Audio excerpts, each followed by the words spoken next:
Hi guys, how are we doing? It's Martin and Cliffe from Voyager Project here, just with a follow-up video to my making a DIY pedalboard video. At the time when I did the video and built it, I didn't have my amp rig at home, so I thought now you could hear how it sounds. Just to remind you, if I hold this up, okay, that lead won't reach, so I'll have to do it upside down.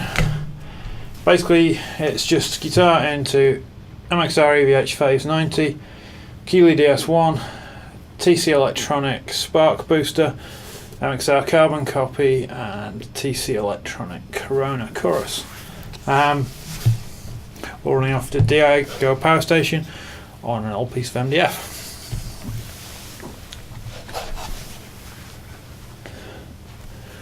Now, in the spirit of keeping things low budget and kind of DIY, although not so much DIY, but I am playing today a Dean Evo XM, which is about 130 quid's worth of guitar. I suspect the cables that I'm using to plug into the amp are worth more, but there we go.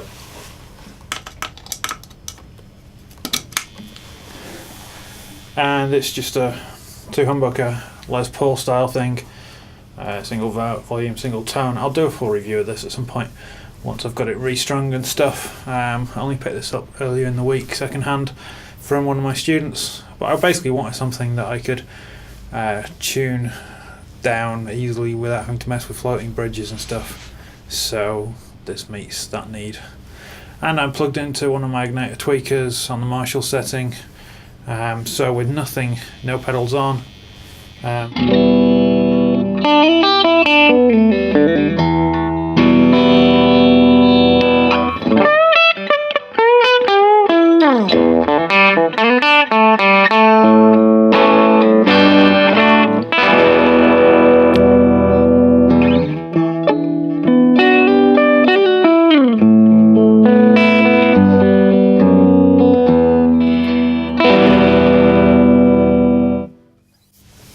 So it's kind of clean. This guitar is quite high output, so it's kind of clean, just pushing it onto the edge of breakup. So I've got 5 pedals in the rig. I'm on the bridge pickup, and the first thing I have in line is the Phase 90, which is set really slow.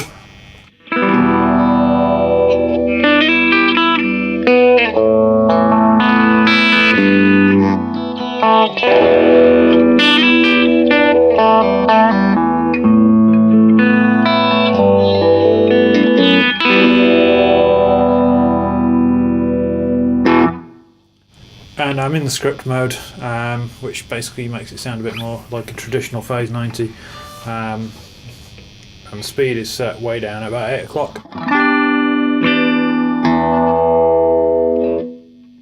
If I turn the speed up, which I can do just by turning the knob with my foot, thanks to the strange rubber things that you get with MXR pedals.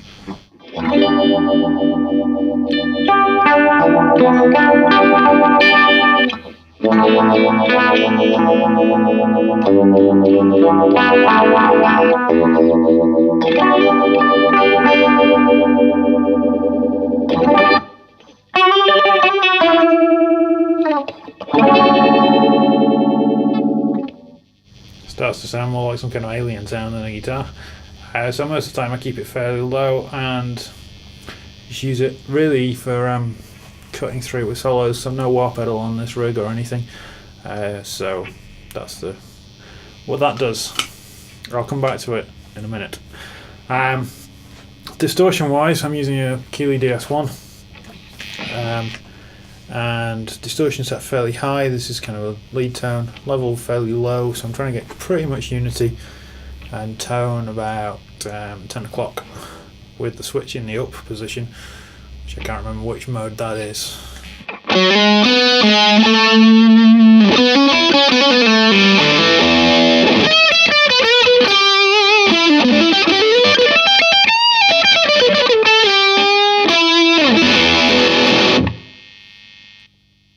But it's a pretty straight ahead kind of hard rock kind of sound.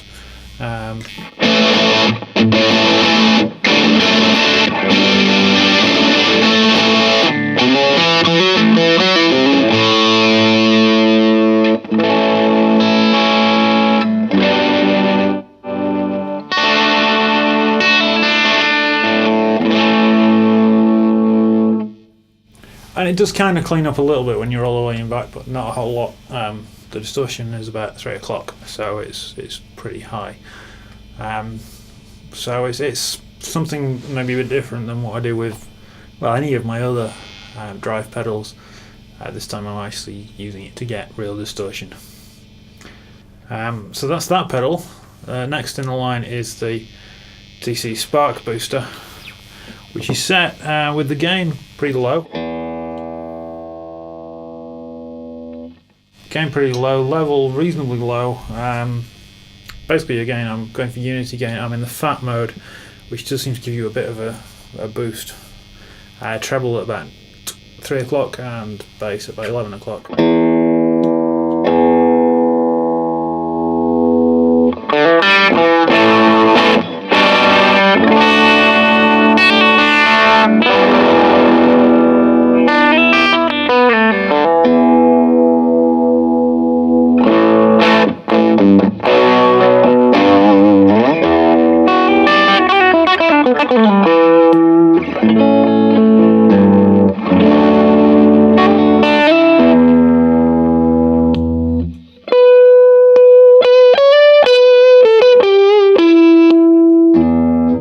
So that's off and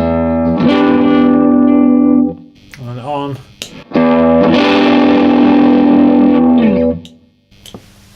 So that pedal just sort of fattens up the sound a little bit. Really, it gives a slight volume boost and just really thickens it up, and it's kind of almost tube screamer like. So yeah, this is a really useful addition to the pedal board. What is cool is if you stack it with the DS1, then you can get a really loud solo tone. So I'll stick the DS1 on first.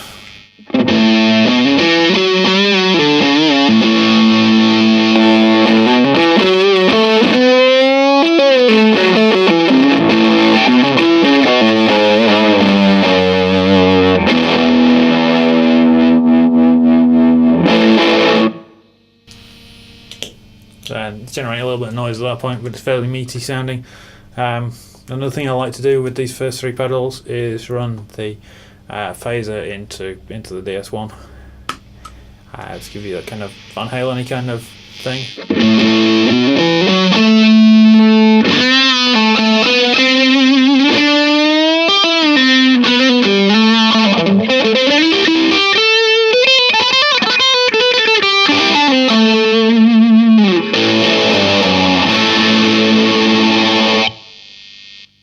Or alternatively, the phaser into the Spark Booster.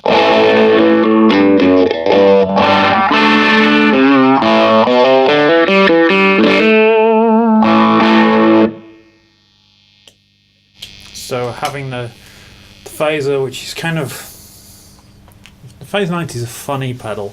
Don't get me wrong, it's really cool, but it doesn't behave like you'd expect a phaser to. It's almost like a kind of frequency sweep, kind of wah thing. Great for helping you cut through. And I can see why Eddie Van Halen used it a lot. Okay, so next up we have the MXR carbon copy analog delay pedal. I'm a huge fan of analog delay, particularly of these pedals. Obviously they're a little bit more expensive than anything else on the board. We're talking about £135 I think, whereas nothing else comes, well certainly I paid nothing, I didn't pay over 100 for any of the others. But it's just got a really nice kind of slightly chimey delay kind of sound.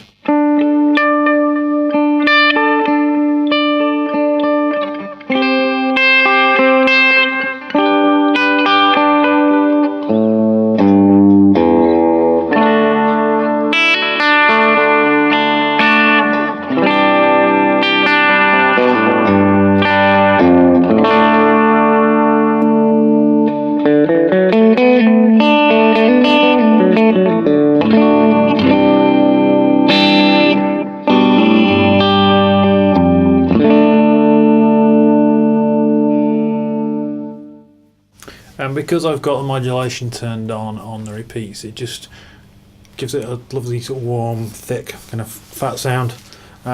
Works just as well with distortion.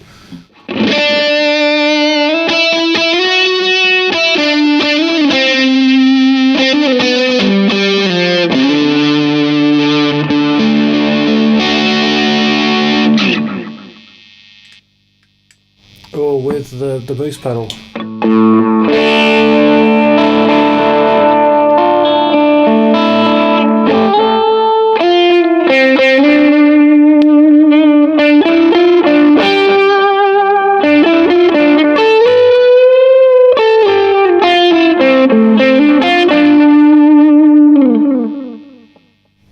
And I have I've swapped the knob over on the delay time for a larger knob, so I can use one of the rubber grommets that MXR give you, and control the delay time with my foot, so that I can not only do crazy kind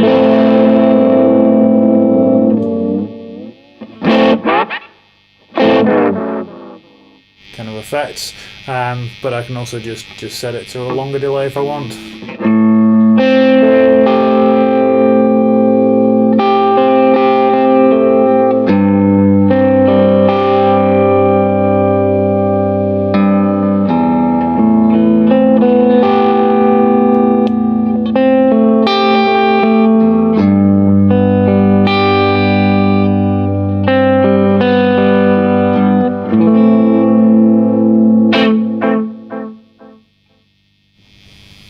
And there I've got the regen turned just above 9 o'clock and the mix at about 10:30.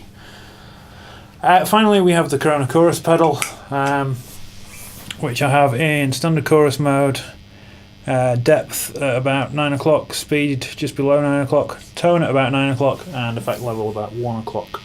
And this is used just to give it a sense of space. Even with only 1 amp, it just widens the sound.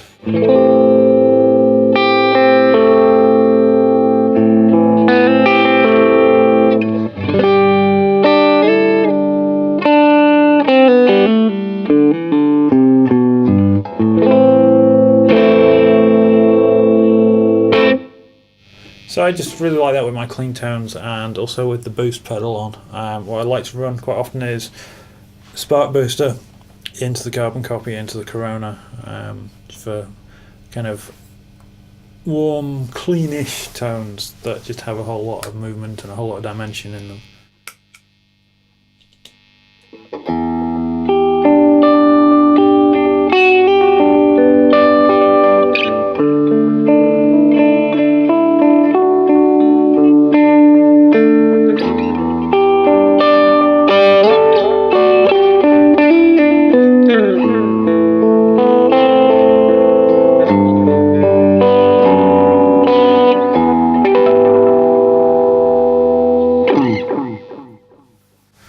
So there we go.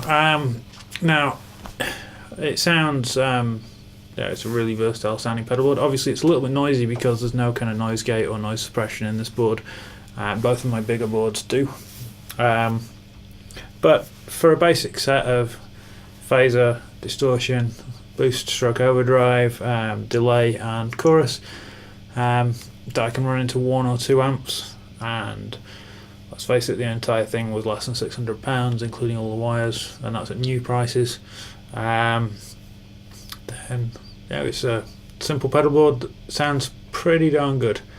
Gotta say, I do prefer the sound of it with one of my Ibanez's than with this Dean, but partly I think this needs new strings. I'm going to replace it. It's only got the stock pickups in it, so I'm going to be replacing the stock pickups over the Christmas break.